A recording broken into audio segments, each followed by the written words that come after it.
जय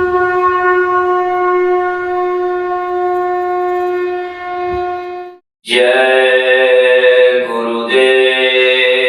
जय गुरुदेव। जय गुरुदेव। जय गुरुदेव। अब मोरी लाखों लाज गुरु, अब मोरी राखो लाज गुरु। तुम जानत सब अंतर्यामी, तुम जानत सब अंतर्यामी। करनी कुछ न करी,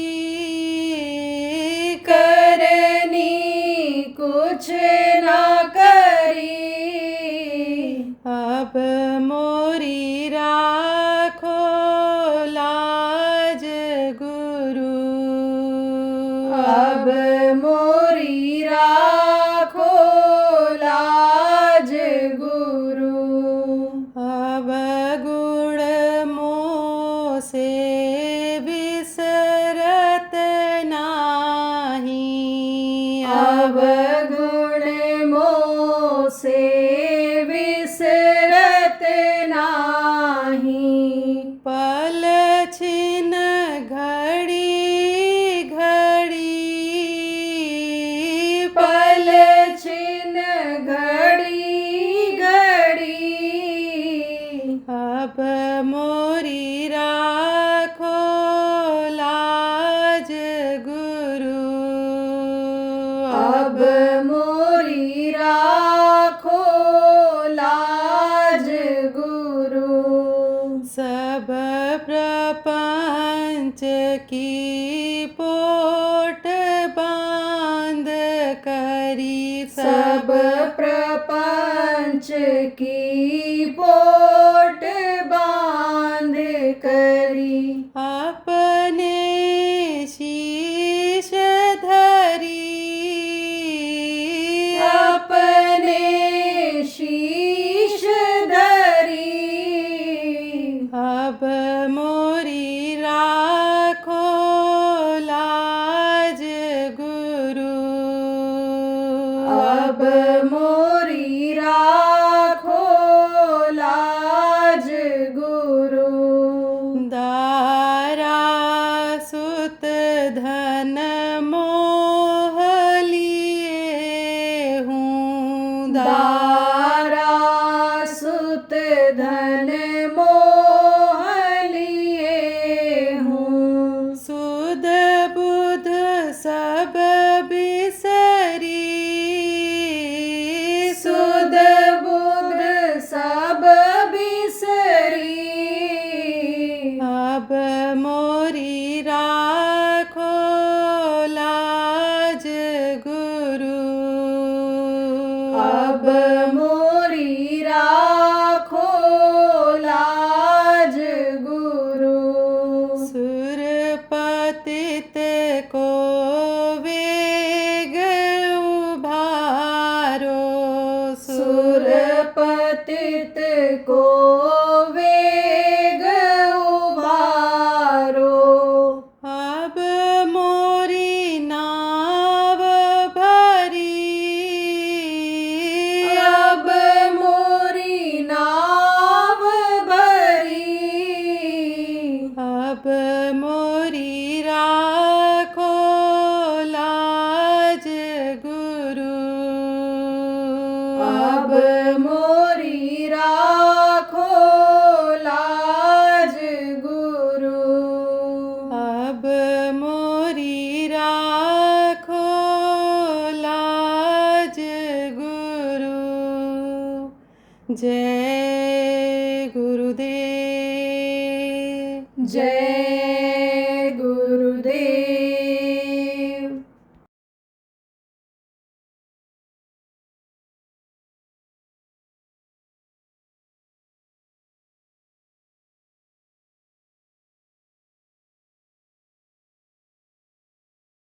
नामदान के बारे में जब आप बताओ तब आप मांस मछली अंडा शराब न सेवन करने का वहीं संकल्प बनवा लो, वहीं छोड़ देने का। आए समझ लो कि संकल्प बनवा करके तब आप नामदान ले लो, नहीं तो ये गलती करेंगे। नामदान लेने के बाद भी ये खाने पीने लगेंगे। आप तो पकड़ के ले आओगे, चलो तुम्हारी बीमारी ठीक हो जाएगी, तुम्हारी तकलीफ दूर हो जाएगी। और तकलीफ इतनी जल्दी जाने वाली नहीं है कि एक बार कोई सुन लेगा, आने समझ लो नामदान ले लेगा तो उसकी तकलीफ दूर हो जाएगी। जन्म जन्मांतर का कर्मों का पाप और एक दिन के धुलाई में कैसे साफ होगा? आप समझो शरीर इतना गंदा हो, कपड़ा गंदा हो कि जो एक दिन के धोने से नहीं साफ होता है, बार बार उसको धोना पड़ता है, साफ करना पड़ता है, रगड़ लगानी पड़ती है।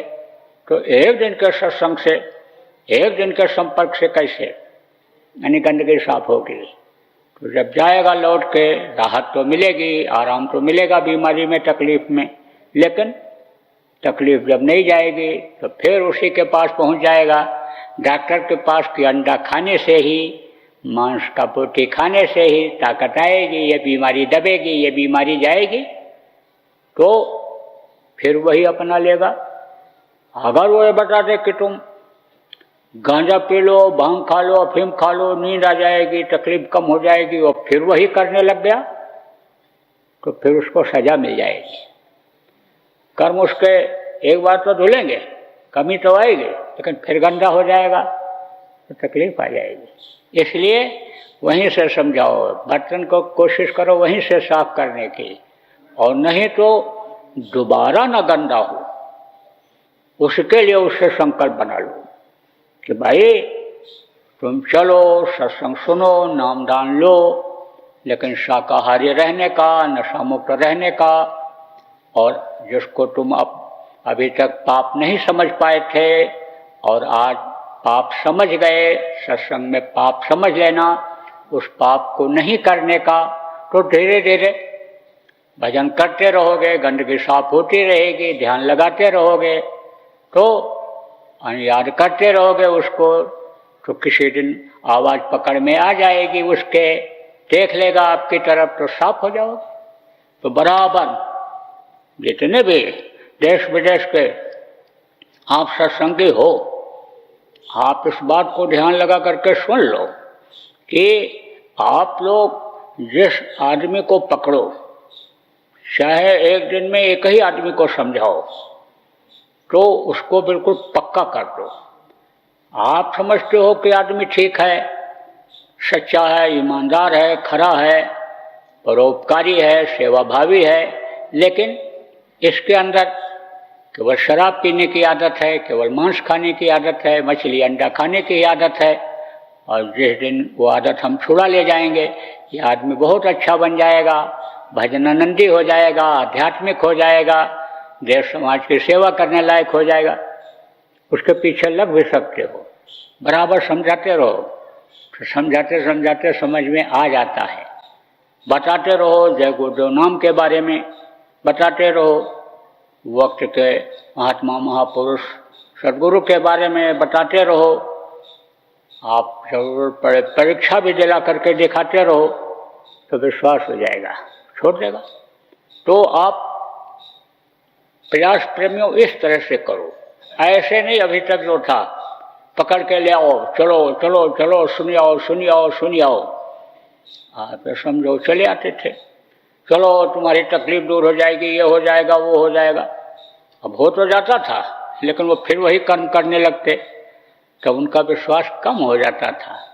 तो आप तो अभी तक प्रयास इस तरह करते रहे, लेकिन अब प्रयास में करो बदलाव, तब्दीली। अब आप ठोस काम करो और एक ठोस समाज बनाओ, अच्छे लोगों का एक समाज बनाओ। और बुरे लोग अगर नहीं मानते हैं तो उनके पीछे बहुत पड़ने की जरूरत नहीं है, कान में आवाज़ डाल दो, समझा दो अपनी तरफ से। नहीं मानते हैं तो कोई और मनाएगा, समय मनाएगा उनको, जिसका ये देश है, जिसकी ये व्यवस्था है, वो मनाएगा। आपकी न माने आपके गुरु की न माने, वक्त के महापुरुष की न माने तो छोड़ दो उनको। अब वो समय नहीं है कि अपना भी समय गंवाओ। और अच्छे लोग बहुत से हैं कि जहाँ तक आप पहुँच नहीं पाते हो और जिनके कान तक आवाज़ नहीं पहुँचा पाते हो, और जो एक ही दो बार में समझाने पर समझ में उनके आ जाएगा और नामदान लेकर के वो भजन करने लग जाएंगे, उन तक अब आप पहुँचने की कोशिश करो प्रेमियों। आज धनतेरस के दिन आप लोग इस बात का संकल्प बनाओ, गुरु के मिशन को पूरा करने के लिए, इस देश में धरती पर सतयुग लाने के लिए, कलयुग को हटाने के लिए, यह संकल्प आप बनाओ। तो सीढ़े के किनारे आप ये समझो कि ऐसे रेलिंग लगी रहती है, कहीं कहीं देखो रस्सा बंधा रहता है। पहले ज़माने में रस्सा बंधा रहता था, अब जब ये स्टील चल गया, लोहा चल गया, तब वो स्टील और लोहा किनारे किनारे लगाने लगे। अब उसी लोहे को ऐसे पकड़ते सीढ़ी पर जैसे चढ़ते चले जाओ। तो वो क्या है? तो यही नाम है, जो नाम आपको बताऊंगा। आप इस नाम से जब आप उनको पुकारोगे, सुमिरन करोगे, याद करोगे, तो उसी नाम की डोर वो आप तक पहुंचा देंगे। अब उसको ऐसे पकड़ करके चढ़ते चले जाओ। मंजिल 1, 2 मंजिल, 3 मंजिल, 4 मंजिल तक आप चढ़ते चले जाओगे। तो वो नाम आपको बताऊंगा, वो रस्सा आपको पकड़ाऊंगा, वो रेलिंग आपको पकड़ाऊंगा कि जिससे आप अपने घर पहुंच जाओ। ये मिट्टी और पत्थर का घर तो बाप दादा भी कहते कहते चले गए, यही घर मेरा, यही घर मेरा, उनका नहीं हुआ। सोचो आपका कैसे होगा। ये तो कुछ समय के लिए आपको मिला है। इन बाहरी आँखों से जितनी भी चीज़ें दिखाई पड़ती हैं, ये आपकी कुछ नहीं है, ये तो कुछ समय के लिए आपको मिली हैं। आप का स्थायी घर कहाँ है? सतलोक में है। तो सतलोक जाने का रास्ता बताऊंगा, और वहाँ जब पहुँचोगे तभी इस जीवात्मा की मुक्ति और मोक्ष होगा। और नहीं तो लौट लौट 84 आया, वापस यहीं पर आना पड़ेगा। और जब वहाँ पहुँच जाओगे तो ऊपर की ही शक्तियाँ ये नीचे शरीर के अंदर शक्ति प्रदान करती हैं और इनको ताकत देती हैं, देवताओं को भी जिंदा रहने की। तो ये तो सब लोग अपने आप खुश हो जाएंगे, अपने आप इन चीज़ों को देने लगेंगे। फिर तो आपको न लक्ष्मी की ज़रूरत, इनकी पूजा की ज़रूरत, न कुबेर की पूजा की ज़रूरत, न आपको विष्णु की किसी ज़रूरत नहीं रह जाएगी। यह सब आपके लिए मददगार हो जाएंगे। और फिर आपके अंदर जब संतोष धन आ जाएगा, तो कहा जब आवे संतोष धन सब धन ढोल समान। तो जब किसी को कोई बड़ी चीज़ मिल जाती है तो छोटी चीज़ की लालसा खत्म हो जाती है, इच्छा खत्म हो जाती है। कोई विद्यार्थी पढ़ता है, नौकरी के लिए दौड़ता है। अब वो पहले तो बाबूगिरी के ही लिए दौड़ेगा, और बाबूगिरी मिल गई, और फिर उसके बाद नहीं भी मिली और दूसरे कंपटीशन में बैठ गया। अब IAS हो गया, बड़ा अधिकारी हो गया, जिला का अधिकारी हो गया, परगना का अधिकारी हो गया। तो वो नीचे का देखेगा? कुछ नहीं। वो तो अधिकारी हो गया, परगना का अधिकारी है तो तहसीलदार हैं, कानूनगो हैं और लेखपाल हैं, सब उसके अंडर में हो जाएंगे। ऐसे ही जब ऊपर के लोगों में आप जाने लग जाओगे तो ये जो इस समय की जो प्रणाली है, पूजा पाठ है, जिसमें आप फंसे रहते हो, इसकी ज़रूरत नहीं रह जाएगी। ये सब आपके मददगार हो जाएंगे। निर्मायक किसको कहते हैं? जो माया के इस लोक में जन्म नहीं लेते हैं, मनुष्य शरीर में नहीं आते हैं, उनके मुंह से जो आवाज़ निकलती है, वो जो आवाज़ निकलती है, वो जो नाम कहा गया, वो निर्मायक नाम होता है। और माया के लोक में जो आते हैं, माँ के पेट में बन करके पैदा होते हैं और अच्छा काम करते हैं, जिनको महापुरुष कहा जाता है, वो जिस नाम को मान्यता दे देते हैं, आप ये समझ लो वो वर्णात्मक नाम होता है। फायदा उससे भी होता है, तकलीफ़ों में आराम उससे भी मिलता है, लेकिन जीवात्मा का कल्याण नहीं होता। जीवात्मा को शब्द की डोर उस नाम से पकड़ में नहीं आती है। अब ये जो जय गुरुदेव नाम गुरु महाराज ने हमारे जगाया, तो गुरु पीछे भी रहे, गुरु अब भी मौजूद, और गुरु आगे भी रहेंगे, सतयुग में भी, हर युग में गुरु रहे हैं। तो जो ये जय गुरुदेव नाम गुरु महाराज ने जगाया है, इसीलिए ये नाम आगे और पीछे न मुके जोड़ दिया उन्होंने कि गुरु मददगार रहेंगे। और कलयुग में इस समय पर गुरु अगर मददगार नहीं होंगे तो बहुत आगे बढ़ पाना मुश्किल है। इसलिए समझो ले वर्णात्मक नाम में भी एक तरह से जान भर दिया है उन्होंने। और यही कारण है कि बहुत से लोगों को मुसीबत में, तकलीफ में जय गुरुदेव नाम बोलने से फायदा होता है।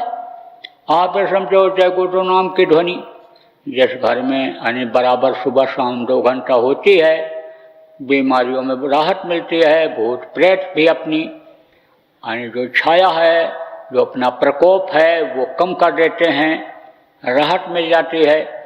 आप समझो धन में भी बरकत दिखाई पड़ने लगता है। बच्चे भी जब बोलते हैं तो बिगड़े हुए बच्चे भी सुधरने लगते हैं, औरतें सुधरने लगती हैं, आदमी सुधरने लगते हैं। तो यह सब फायदा तो समझो जय गुरुदेव नाम से भी होता है। लेकिन आत्मा का कल्याण जिससे होगा, जन्म मरण से छुटकारा जिस नाम से मिलेगा, वो नाम है ध्वन्यात्मक नाम। तो वो 5 नाम है, वो नाम अब मैं आपको बताऊंगा। लेकिन उससे पहले आपसे संकल्प बनवाऊंगा कि आपको मांस नहीं खाना है, अब मछली नहीं खाना है, अंडा नहीं खाना है, शराब आपको नहीं पीना है, ऐसे नशे का सेवन अब आपको नहीं करना है कि जिससे आदमी होश में नहीं रह जाता है और अपनी औरत के अलावा दूसरे औरत के साथ कोई बुरा कर्म नहीं करना है। इतना संकल्प आपको बनाना पड़ेगा, बाकी और कुछ नहीं।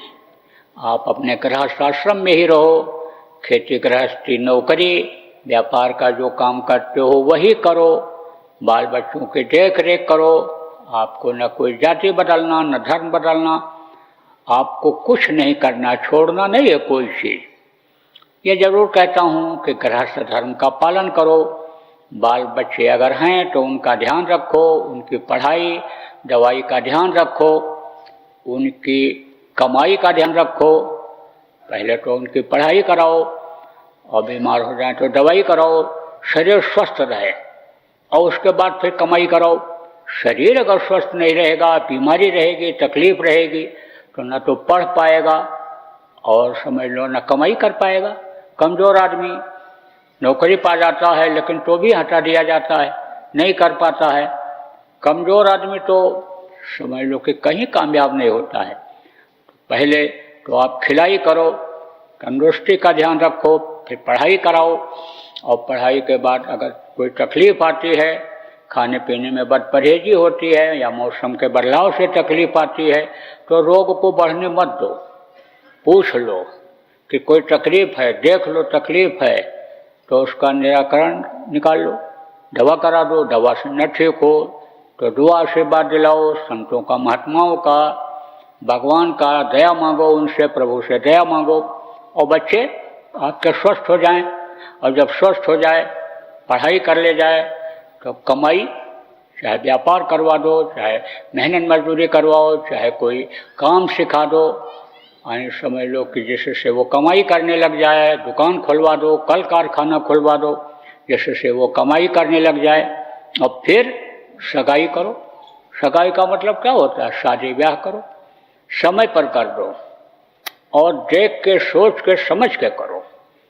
देख लो कि लड़का लड़की के योग्य है कि नहीं है, लड़के लड़के के योग्य है कि नहीं है, ये उसको खिला पाएगा, रख पाएगा, नहीं रख पाएगा। नहीं दान दहेज के चक्कर में आप अच्छे घर की लड़की को ले आओ, ज़्यादा पढ़ी लिखी लड़की को ले आओ, और न निभाए, न कर पाओ तो वो भी ठीक नहीं है।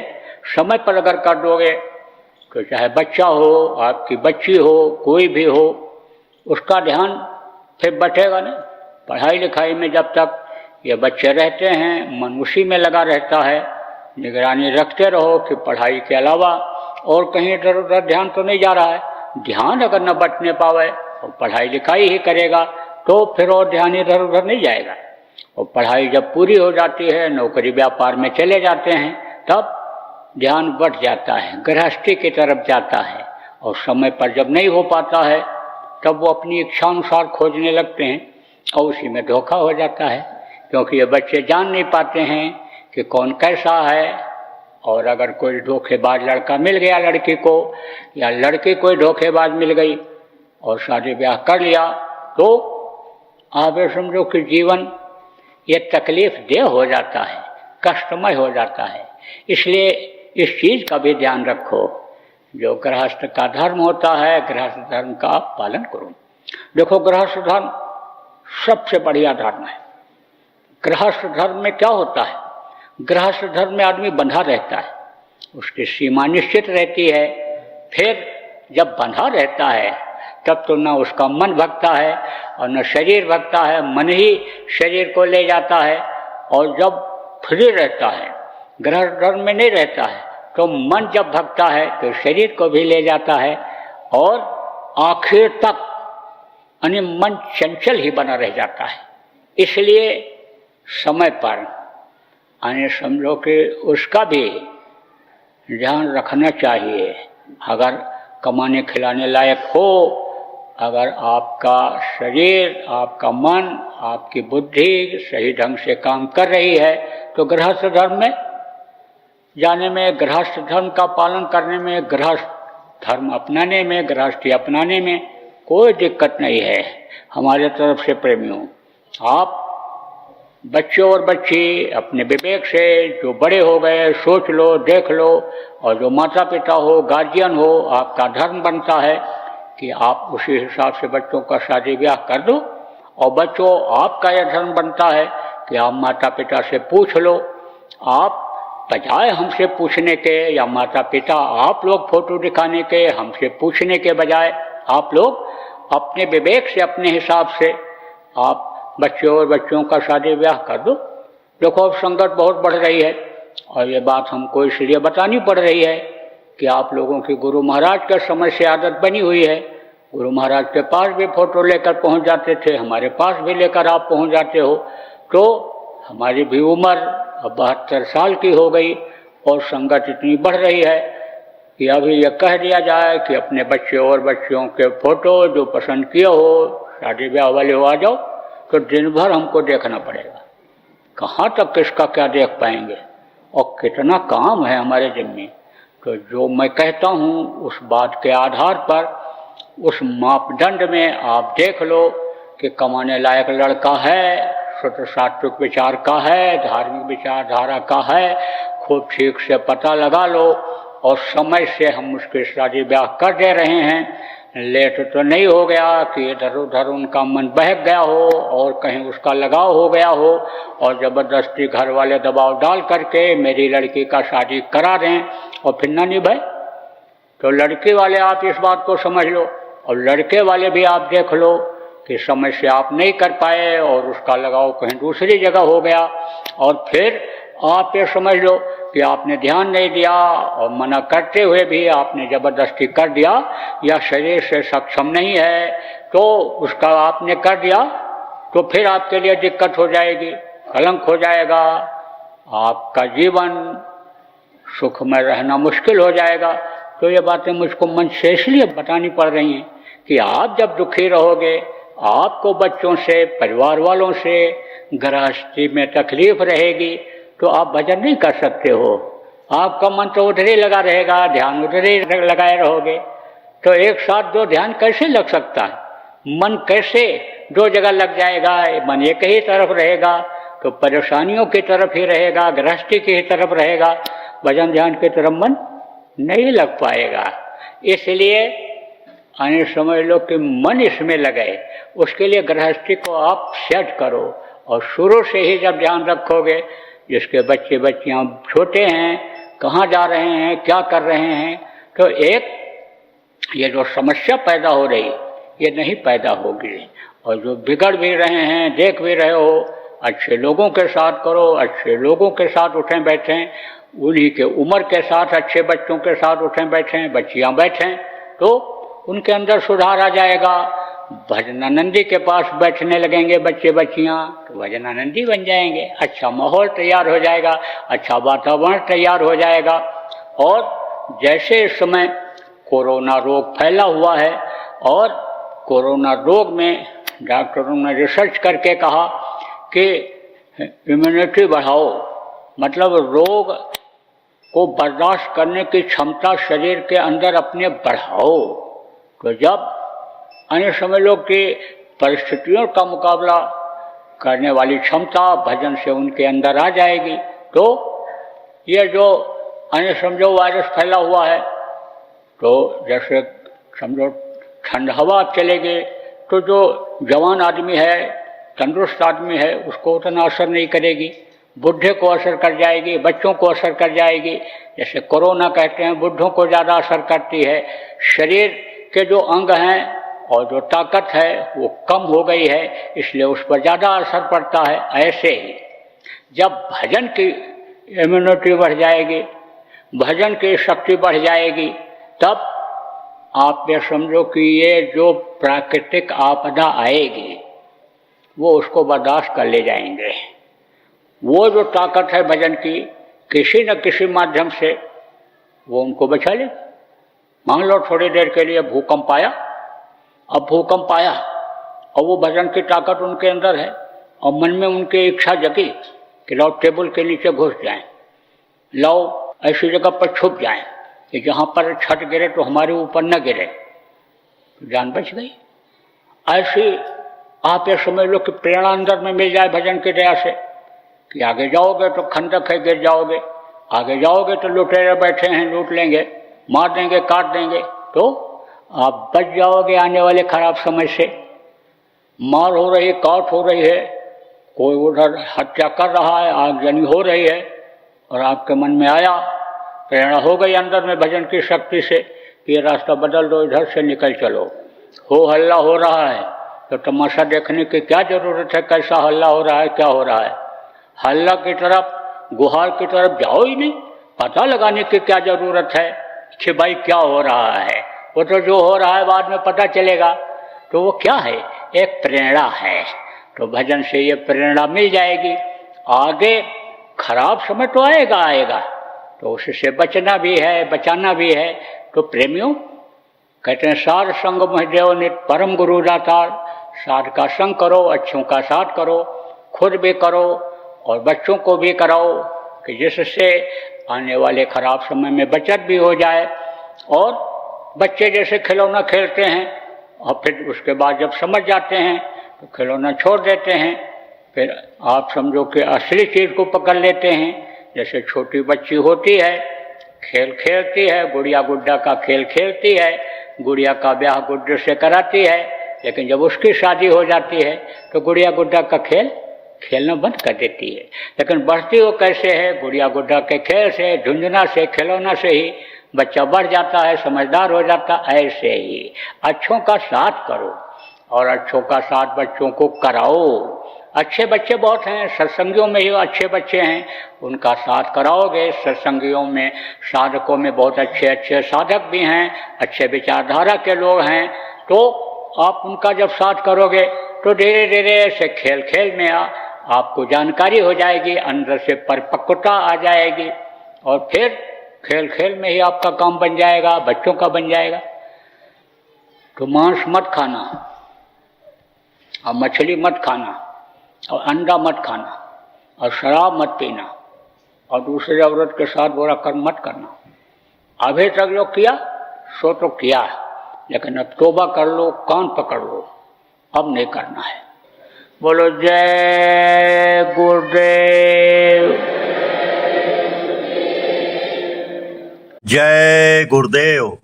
सरकारी व गैर सरकारी अनुदान के लिए बिना सत्संगियों के सहयोग द्वारा जनहित के कार्यों में लगी हुई बाबा जय गुरुदेव धर्म विकास संस्था का मुख्यालय पिंगलेश्वर रेलवे स्टेशन के सामने मक्सी रोड, उज्जैन, मध्य प्रदेश में है। यहाँ पर सत्संग व नामदान का कार्यक्रम होता रहता है।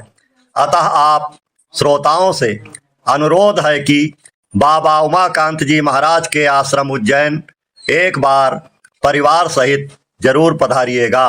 आपके सुझाव के लिए व्हाट्सएप नंबर 9575600700।